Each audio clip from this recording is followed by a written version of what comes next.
এক সময়কার পরম বন্ধু কখনো কখনো হয়ে দাঁড়ায় বিস্ফোরার মতন। এক সময়কার মিত্র হাসিনাকে নিয়েও ভারতের অনুভূতি কিছুটা এমনই। বাংলাদেশে একটি পাকিস্তান সমর্থিত সরকার আসুক আর যাই হোক, ভারত কখনো এমনটা চাইবে না। ফলে তাদের এখনই দিশা পাল্টাতে হবে। নিজেদের স্ট্র্যাটেজিক স্বার্থ রক্ষা করতেই বাংলাদেশের সাথে বন্ধু সুলভ আচরণ করতে হবে ভারতকে। ফলে ভারত এখনই তড়িঘড়ি করে বাংলাদেশের নতুন অন্তর্বর্তীকালীন সরকারের সঙ্গে সম্পর্কের সেতুগুলো মজবুত করতে ব্যস্ত।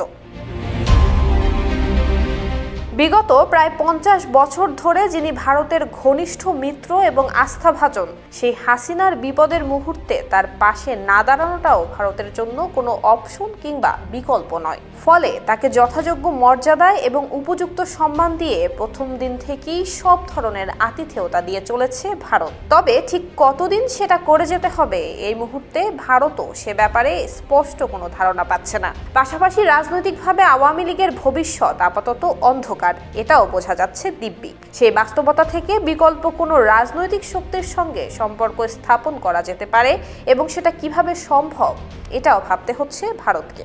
250-টিরও বেশি ডিজাইন অপশন নিয়ে ওয়ালটন স্মার্ট ফ্রিজ, বোঝে আপনার প্রয়োজন।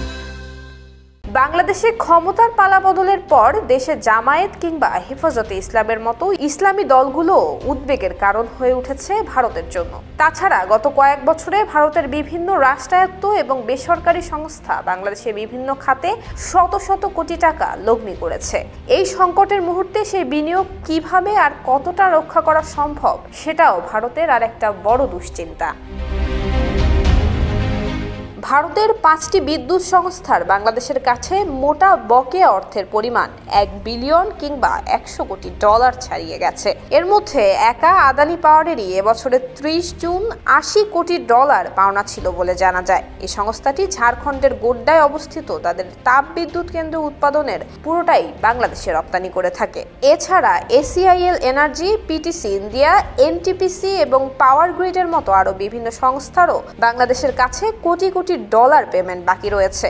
সর্বোপরি গোদের উপর বিস্ফোরার মতো ক্ষমতাচ্যুত শেখ হাসিনা আজ 1 মাস হলো ভারতের মাটিতেই অবস্থান করছেন। কর্মকর্তারাই এখন একান্তে স্বীকার করছেন নানা কারণে ভারত তাকে না পারছে গিলতে, না পারছে ওগড়াতে। সব মিলিয়ে বাংলাদেশের ঠিক 1 মাস আগের নাটকীয় ঘটনা প্রবাহ কূটনৈতিক, রাজনৈতিক, অর্থনৈতিক দ্বিপাক্ষিক সম্পর্কের নানা দিকই ভারতকে এক অপ্রত্যাশিত সংকটে ফেলেছে।